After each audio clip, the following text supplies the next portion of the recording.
It was exactly AM when the silent alert triggered on my phone.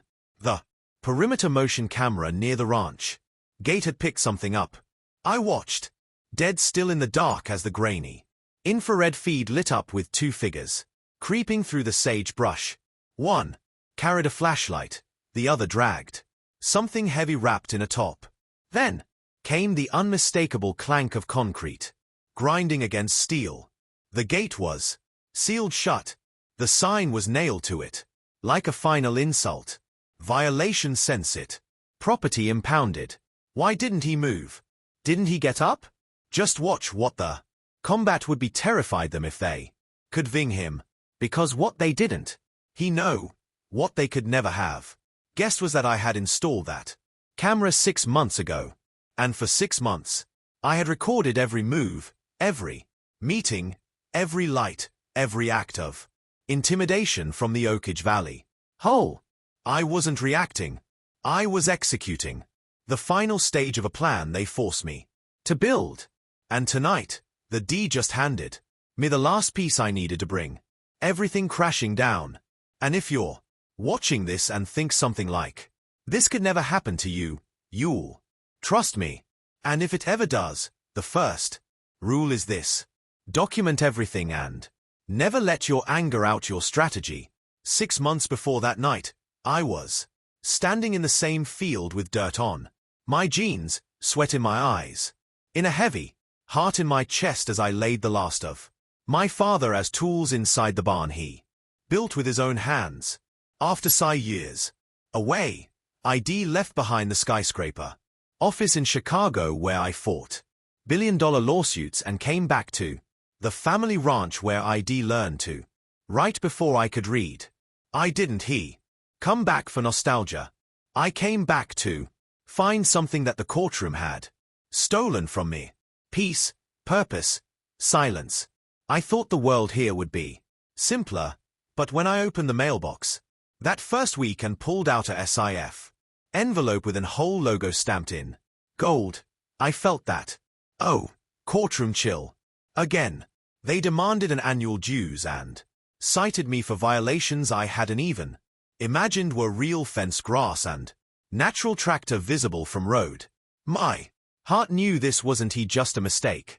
It was a threat, and I knew one thing from years of legal warfare: when someone sends you paperwork with a smile, they were coming for something far bigger. The first time I saw Victoria Blackwell, I understood everything I needed to know. She stepped out of a black Mercedes and heels that had never touched real dirt and extended a hand so perfect I didn't want to touch it. "I am Victoria Blackwell," she said, like it was supposed to mean something. President of the Oakage Valley HOA. Behind her practice smile was something called her a woman who had never lost a fight because she never picked one unless she controlled the field. She told me she had expanded the whole boundary years ago, that my property was now under her jurisdiction. She spoke like a senator, all about property values, community pride, standards. I told her calmly that my property had never been in any hole, that no legal document supported that claim, and that I wasn't joining. Her face didn't move, but her voice change got lower, sharper, more surgical. "Mr. Mitchell, it was be a shame if your presence created friction with your neighbors." When I knew this wasn't about grass or fences. This was about control. And if you were ever in a situation like this, remember, when someone uses polite words to push you around, hit them back with paperwork they can ignore. That night I pulled every box out of the attic somewhere in my dad's paperwork. To be proof that I found it an exemption clause from the county deep office dating back sushi years.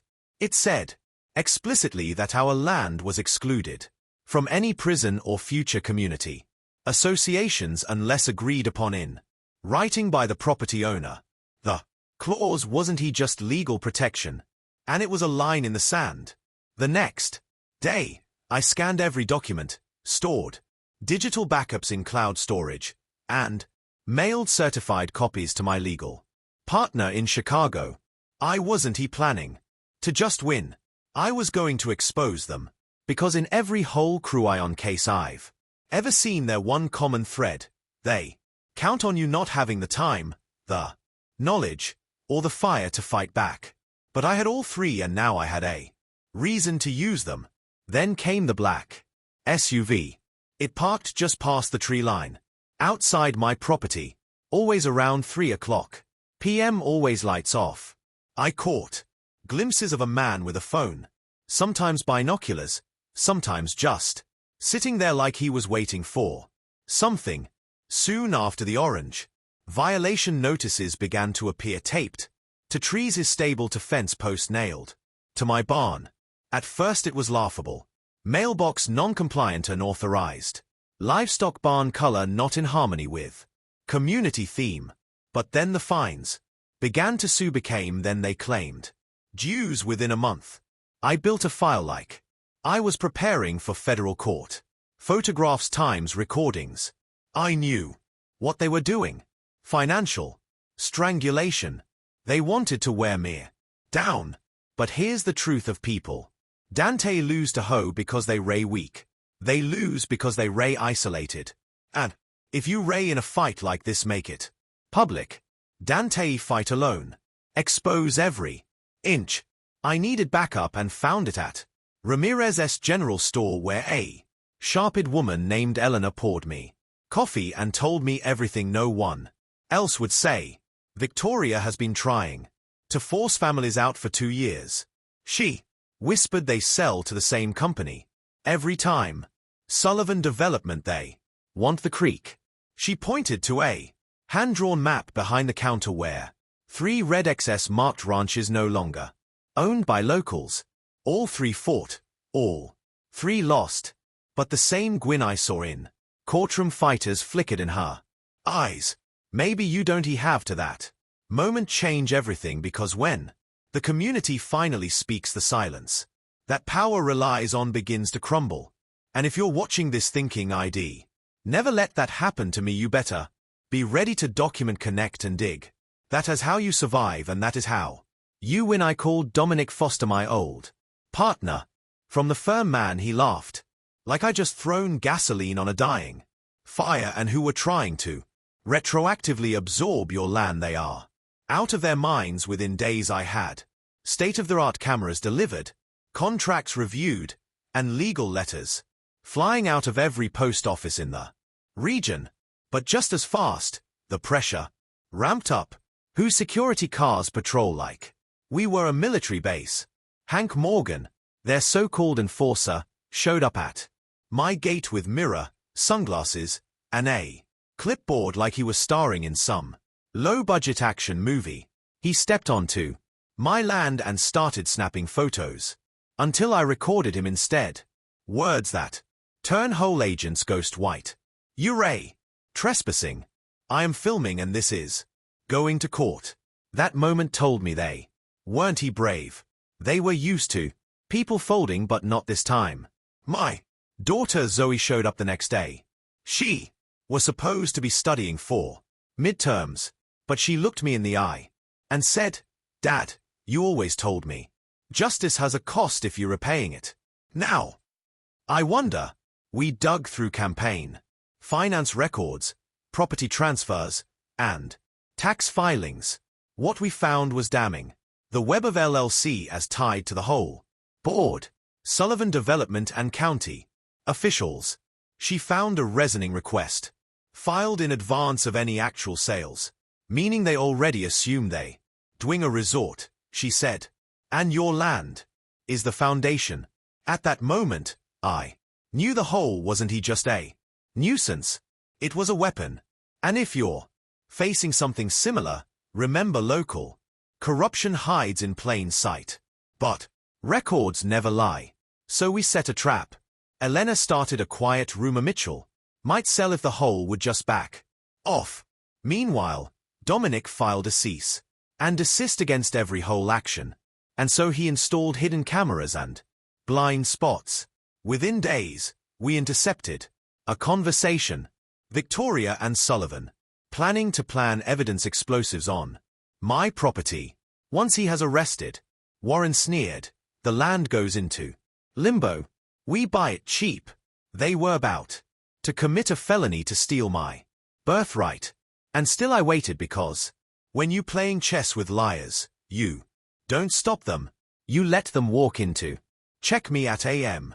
The three men crossed into my land carrying black bags and flashlights. They planted fake explosive materials in an old shed, took photos for their anonymous tip, and whispered about how easy this was. What they didn't know I was in the sheriff's office live streaming their crime. Sheriff Daniels, one of the few unbought officials, deployed deputies and state police. They were arrested on the spot. The next morning, every news outlet in the state had the footage. Victoria's world began to collapse, and if you ever catch your enemy breaking the law, don't. He just stopped and make it public. Shame is a powerful disinfectant. I showed up at Victoria's house with Sheriff Daniel Elena, then half the neighborhood behind me. I knocked calmly. She opened the door looking like she dinged the end of a dynasty. Miss Blackwell High said we need to talk about fraud, harassment, and the crimes you committed against this community. She tried to shut the door. Daniel stopped her. A search warrant. Officers swarmed in, filed checks, secret recordings. She couldn't hide anymore. Her neighbors stared in ST silence, and then, one by one, they started telling their own stories. Power loses its grip the moment people realized they were never alone. Investigations swept the county. The church who ruled against me was caught accepting donations from Sullivan. As company, 3 officials resigned. Sullivan was arrested trying to flee, and Victoria, stripped of her pearls in power, stood in court with nothing to say as Judge Rebecca Tora handed down a ruling that ruled the future of whole abuse in the state. This whole, the judge said, was never about order. It was a tool of corruption, and a few rays still watching this, wondering what to do if it happens to you. Start with one thing. Never sign anything without reading it. And never fight alone. So he didn't. He just go back to college. She changed her major to property rights law. Dominic and I started a legal fund for whole abuse victims. Eleanor was elected as president of a new community board, one with term limits, open books, and no fines without votes. My ranch became a Saturday farmers market. The concrete board that once sealed my gate. It sits in the town square with a plaque that reads, "When injustice blocks your path, community tears it down." That is not just a phrase. It has a promise.